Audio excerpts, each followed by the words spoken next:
سلام علیکم پیارے بچوں، اب دیکھ رہے ہیں آسم پلے ہاؤس، اور آج ہم سنیں گے ایک پیارے سے کہانی۔ ایک دفعہ کا ذکر ہے، ایک چھوٹی سی گڑیا تھی جس کا نام گلبو تھا۔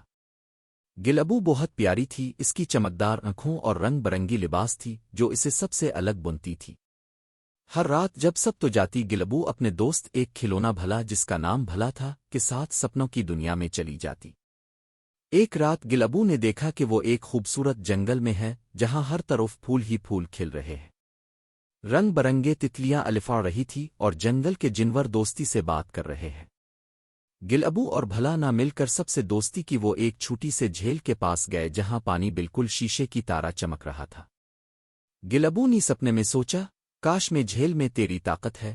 جیسے ہی اس نے یہ کہا، اسے پاون نے چھوٹی چھوٹی پر جیسی پنکھیاں اگائی۔ وہ ہوا میں الفاڑنے لگی اور بھلا بھی اسے ساتھ الفاڑ گیا۔ دونوں نہ مل کر جھیل کے آس پاس اڑن بھرنی شروع کر دی۔ جب وہ واپس زمین پر آئے تو گلبو نے دیکھا کہ جنگل کے سب جانور ان کو دیکھ کر ہنس رہے ہیں اور تالیاں بجا رہے ہیں۔ پھر ایک عجیب بات ہوئی، گلبو کے ہاتھ میں ایک چھوٹا سا چمکدار پتھر آیا۔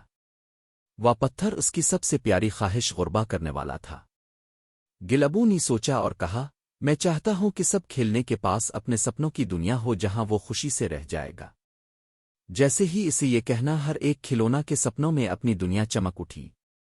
سب نے اس کا شکریہ ادا کیا اور اپنی اپنی خوشی کے سپنے دیکھنے لگے۔